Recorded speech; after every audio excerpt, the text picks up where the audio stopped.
All right, so let's get you some updates from Myanmar. The world is, of course, watching the developments very, very closely. And US President Joe Biden has called on Myanmar's military to relinquish power immediately.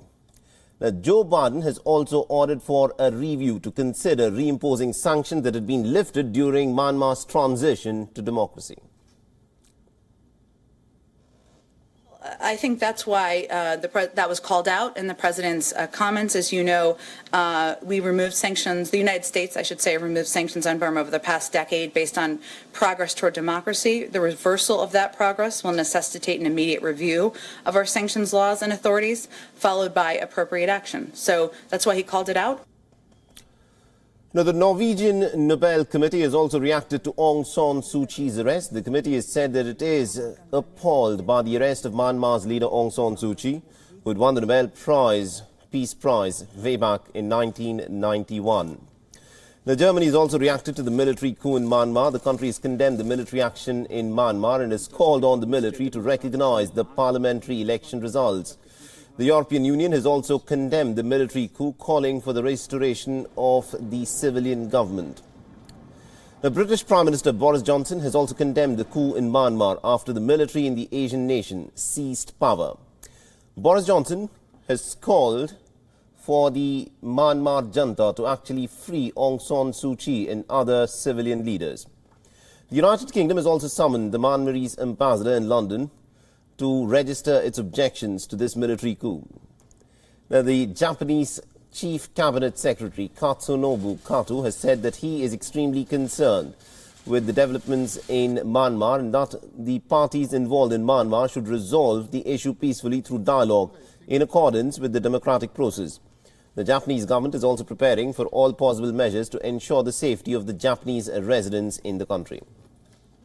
我が国は民主的プロセスにのっとり、当事者が対話を通じて平和裏に問題を解決することが重要と考えており、これまでも関係者に対してその旨働きかけたところであります。状況いかんにかかわらず現地法人の安全確保には万全を期す考えでありますが、現時点で現地大使館から在留邦人に対して本件につきメールで周知し注意喚起を行ったところであります。Now, the Indian Ministry of External Affairs has also issued a statement on the developments in Myanmar. The statement from the MEA reads, and I quote, India has always been pretty steadfast in its support to the process of democratic transition in Myanmar. We believe that the rule of law and the democratic process should be upheld. We are monitoring the situation very closely. That is all that the MEA in India has said. Meanwhile, the Australian Prime Minister Scott Morrison has also said that the reports of Myanmar's military seizing power are extremely disturbing. Well, these are rather disturbing developments. I'm aware of those troubling reports, and the Foreign Minister has been following them very closely, and Maurice, you've already issued a statement on this matter as I understand it. The details, I've got to say, are very limited because of communications that were reportedly cut. And it's still relatively early in Myanmar. We've been a long-standing supporter of Myanmar's democratic transition, including the election in November. In fact, I was the first minister of our government, first elected in 2013, to visit Myanmar when I was the then Minister for Immigration. And also, the United Nations Security Council will be holding an emergency meeting on the current situation in Myanmar following the military coup. The United Nations head has strongly condemned the military detention of the Myanmarese leaders, including the controversial leader Aung San Suu Kyi. Now, in a statement, the Secretary General has strongly condemned the detention of the State Councillor Aung San Suu Kyi, President U Win Myint, and also other political leaders. These developments represent a pretty serious blow to the democratic reforms in Myanmar.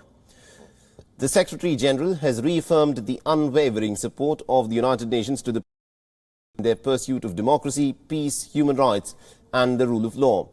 Now, the United Nations Special Envoy for Myanmar has also condemned a military coup as outrageous. He has added that democracy has been overturned in the country. Well, it's just outrageous. It's deeply disturbing. We're still getting information from Myanmar, as you, I'm sure, know. The communication lines have been cut, so there's a lot that we that we don't know. But what we do know is that democracy has been overturned by the generals. Many people are now in detention. The Constitution that the generals wrote and that they pledged just 48 hours ago to fully abide by has now been overturned. So it's nothing short of outrageous, deeply disturbing. And I think what's important is for the international community, first and foremost, to speak out very clearly, very unequivocally. This is unacceptable. The international community rejects what has happened, that leaders of the world are united in their revulsion of this illegal act, and that the international community is committed to working together to see that this does not stand. The people of Myanmar need to know, first and foremost, that the world is watching and that the world is with them. They are not forgotten, and they're not being forgotten.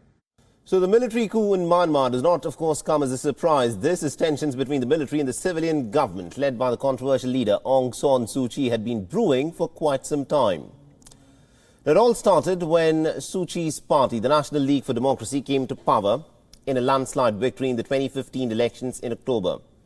Then in 2016, Myanmar's military began a major crackdown on the Rohingya Muslim minorities in the Rakhine province. Now, what is interesting is this: the Myanmarese army's actions in the Rakhine province against the Rohingyas was backed by Aung San Suu Kyi. Remember, Aung San Suu Kyi is a Nobel Peace Prize winner, but she also went on to defend the military genocide of the Rohingyas that was carried out by the military at the International Court of Justice in December 2019. In September 2020, the United Nations raised some serious concerns about the upcoming elections due to the disenfranchisement of the Rohingyas. In November 2020, the military warned Suu Kyi's civilian government ahead of the polls, alleging potential bias of voting. The Suu Kyi's party registered a resounding victory in polls which were held in the same month. However, the military-backed opposition party contested the poll results, alleging fraud. The military once again issued a warning against Suu Kyi's government. In January 2021, the country's election commission upheld Suu Kyi's victory by rejecting the army's claims that Suu Kyi had committed some serious fraud in these elections. However, that of course did not stop the military from staging a coup on the 1st of February 2021, deposing this leader, taking her into custody and declaring that the civilian government will no longer work and it will be the military establishment that will take charge of the nation.